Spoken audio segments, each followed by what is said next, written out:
होता है वो कॉकपिट का दरवाजा होता है। कॉकपिट जब फ्लाई के दौरान पूरा जो कॉकपिट है वो लॉक रहता है। हम कॉकपिट के अंदर जाते हैं और आपको दिखाएंगे कि कॉकपिट के अंदर क्या क्या होता है और क्या क्या संभावनाएं हुई होंगी उस दिन जिस समय ये प्लेन क्रैश हुआ। अपने कैमरे में कल्पेश को मैं बोलूंगा, ये देखिए कॉकपिट बहुत ही कॉम्पैक्ट हिस्सा होता है, बहुत सारे स्विच, बहुत सारे बटन्स, बहुत सारे पैनल्स इसमें होते हैं और इसको ऑपरेट करना इतना आसान नहीं होता है। इस समय हमारे साथ कैप्टन उमंग जानी है जो पूरी डिटेल में हमारे साथ बताएंगे कि एग्जैक्टली क्या क्या संभावनाएं हैं, क्या क्या हुई होंगी। जहां कैप्टन जानी बैठे हैं वो कैप्टन की सीट होती है और जहां मैं बैठा हूं वो को पायलट की सीट होती है। दोनों के जो फंक्शंस होते हैं वो मोर लेस सेम होते हैं, या फिर जो कैप्टन जानी ऑपरेट कर सकते हैं या मैं ऑपरेट कर सकता हूं। अगर कैप्टन जानी किसी चीज में बिजी हैं तो वो अपने को पायलट यानी कि मुझे इंस्ट्रक्शन दे सकते हैं कि मुझे आगे क्या करना है और क्या नहीं करना है। तो कैप्टन जानी से समझने की कोशिश करती है कि आखिरकार इसमें जो पार्ट्स हैं क्या हुआ होगा एग्जैक्टली और क्या क्या संभावनाएं हैं। कैप्टन जानी ये बताइए कि 11 जून को इसी तरीके का माहौल होगा, ये कॉकपिट होगी, हुआ क्या था एग्जैक्टली, क्या लगता है? तो देखिए बहुत सारी संभावनाएं होती हैं, कोई भी दुर्घटना होती है तो उसके मुख्य 4 कारण होते हैं।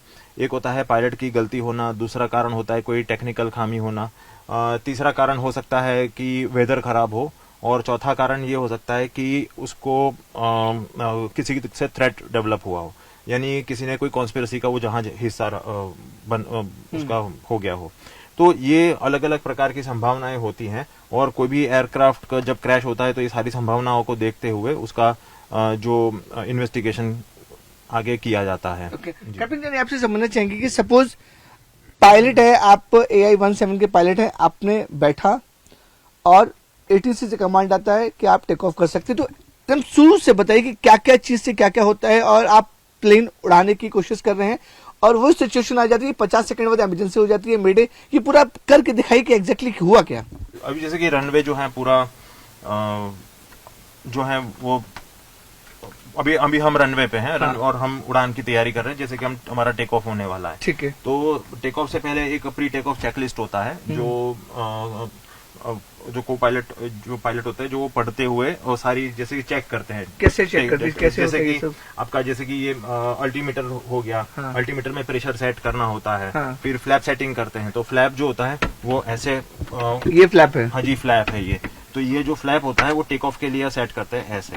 ओके, ठीक है। तो ये टेक ऑफ के लिए सेट करते हैं। ये स्पॉइलर जो होता है वो अंदर की तरफ होना चाहिए, फिर थ्रॉटल जो है वो आइडल पे होना चाहिए, आपकी ब्रेक लगी हुई होनी चाहिए।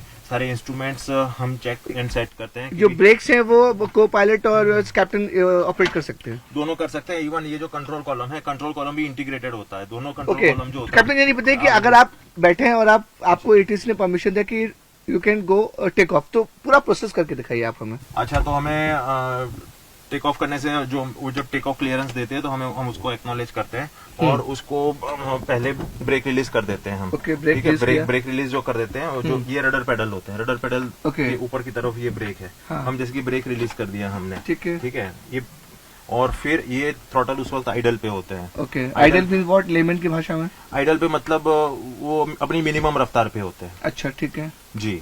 ओके, फिर उसको ऐसे पकड़ के फिर ऐसे आगे की तरफ कर देते हैं। हाँ। ठीक है, फिर जहाज जो है वो रन करना शुरू कर देता है फुल स्पीड पे। जी, वो धीरे धीरे एक्सेलरेट होना, वो जो उसकी रफ्तार जो है रनवे के ऊपर बढ़ती जाती है। ओके, AI सपोज आप AI-171 में है और 40 सेकंड में क्या हुआ, क्या क्या संभावनाएं हो सकती कि पायलट नहीं कर पाया और क्या बातचीत हुई होगी और किस तरह से पायलट ने पूरी कोशिश की होगी कि वो टेक ऑफ कर जाए, सेफ लैंडिंग कर जाए, कुछ हो जाए, बचा ले अपने आप को? हाँ, देखिए वैसे तो अभी ये जो पूरा मामला है वो अंडर इन्वेस्टिगेशन है। ब्लैक बॉक्स से रिकवर हुआ है जी। ब्लैक बॉक्स की जो, हाँ जी, ब्लैक बॉक्स का जो डेटा मिलेगा वही ऑथेंटिक माना जाएगा। मगर जो संभावनाएं हम सोच रहे हैं, देखिए सबसे पहले तो इसमें कोई पायलट की एरर हो वैसा तो प्राथमिक नजर में नहीं दिखाई दे रहा है, क्योंकि पायलट्स ने बहुत ही प्रोफेशनली ये मैटर को हैंडल करने की कोशिश की है। और जो शायद जो जैसे मेरे पास जो इन्फॉर्मेशन है उसके हिसाब से उसमें उन्होंने मेडे भी मैसेज रिले किया हुआ है। मेडे मैसेज कैसे होता है? नहीं, मेडे का मतलब होता है जब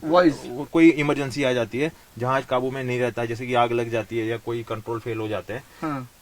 जहाज हाइट लूज करने लगता है, क्रैश होने की संभावनाएं बढ़ जाती है, तब पायलट जो होता है वो मेडे मैसेज को रिलीज करता है। मेडे मैसेज तो आपसे क्या क्या इमरजेंसी जो जिस आप रियल टाइम एक्सपीरियंस करना चाहेंगे तो क्या क्या होता है, पायलट क्या करता है? मेरे में अगर सबसे सबको पहले थ्रस्ट नहीं मिल रहा है?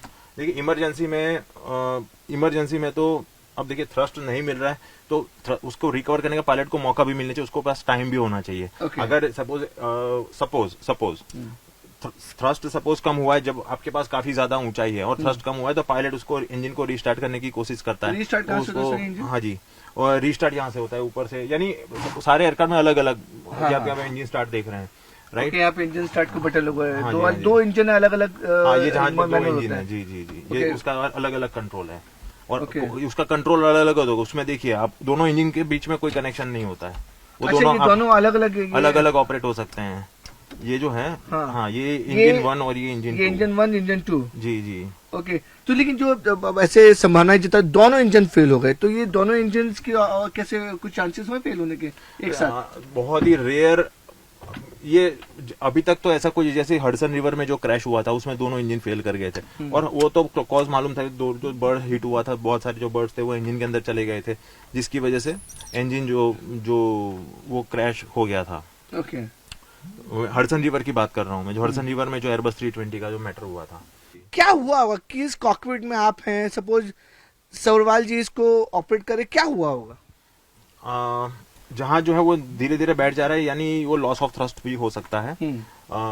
थ्रस्ट कम हुआ हो या थ्रस्ट चला गया हो, टोटल कट ऑफ हुआ हो थ्रस्ट, ऐसा भी हो सकता है। मगर जैसे कि मैंने कभी सुना नहीं है कि दोनों इंजन एक साथ फेल हो जाए और विदाउट एनी कॉज। अगर बर्ड हिट होता है और इंजन डैमेज हो जाते हैं, इंजन शटडाउन कर जाते हैं, तो ऐसा तो सुनने में आया है, मगर ऐसे ही चलते चलते दोनों इंजन बंद हो जाए तो ऐसा तो कभी सुनने में नहीं आया। क्यों गिरा होगा? मगर लॉस ऑफ थ्रस्ट इसकी वजह से हो सकता है। जनरली अगर इंजन ठीक से काम कर रहे हैं और कंट्रोल्स ठीक से काम कर रहे हैं तो जहाज हवा में तो हम बना ही सकते हैं। Okay. उसको मेंटेन कर सकते हैं। अगर थ्रस्ट नहीं मिल रहा है तो क्या क्या इसमें ऑपरेशन कर सकते हैं? अगर सपोज थ्रस्ट नहीं मिल रहा है तो थ्रस्ट नहीं मिल रहा है तो मैंने जैसे आपको बताया उसमें दो तरीके होते हैं। एक तो सपोज आपके पास इंजन रिस्टार्ट करने का मौका ही नहीं है, आपके पास टाइम ही नहीं है, इधर से तो इंजन को अगर रिस्टार्ट करने का आपके पास टाइम नहीं है तो आपका तो एक ही काम रहता है कि जहाज को हो सके उतना संभालो और रिहायशी इलाकों से दूर ले जाओ। अच्छा, हो सके हाँ, उसको हो सके उतना मैक्सिमम हवा में बनाने की कोशिश करो और कैजुअलिटी को मिनिमम करने की कोशिश पायलट जनरली करते हैं। जमीन से अपनी स्पीड बनाए रखते हैं, जहाज पत्थर की तरफ पटक ना जाए, यानी थोड़ा सा आगे की तरफ चलता रहे कुछ स्पीड बनाते हुए, ताकि वो स्मूथ जमीन पे टच डाउन कर जाए। ये पायलट की पहली कोशिश रहती है। ओके जी, तो वो तो ब्लैक बॉक्स से क्लियर हो पाएगा कि आखिर एग्जैक्टली क्या हुआ क्या नहीं हुआ। तो ये कैप्टन जानी थे तो पूरे कॉकपिट में हमें बता रहे थे कि क्या हुआ था एग्जैक्टली, किस तरीके से क्या क्या ऑपरेट होता है। समझ सकते हैं कि इतने छोटे से कॉकपिट में 50 सेकंड के अंदर अंदर पायलट को कॉल लेना था कि उन्हें क्या करना है क्या नहीं करना है। इतने सारे स्विचेस, इतने सारे पैनल्स, इतने सारे मॉनिटर को देखना और समझना काफी ज्यादा मुश्किल का समय होता है। पायलट ने पूरी कोशिश की कि फ्लाइट को उस जगह पर, जब दोनों फ्लाइट का जो पूरा कंट्रोल था पायलट खो चुके थे, उस जगह पर लैंड किया जा सके ताकि मिनिमम कैजुअलिटीज हो। और जिस तरीके से अनफॉर्चुनेट ये इंसिडेंट हुआ है, इसमें कई लोगों की जानें चली गई, 274 लोगों की जानें चली गई हैं। हमने सिर्फ आपको रियल प्लेन में ये समझाने की कोशिश की क्या क्या संभावनाएं हो सकती है। ये रियल कॉकपिट में जो कैप्टन जानी ने हमें और अपने दर्शकों को समझाने की कोशिश की एग्जैक्टली क्या हुआ होगा, क्या क्या संभावनाएं होंगी जिसकी वजह से इतना बड़ा प्लेन हादसा अहमदाबाद में हुआ।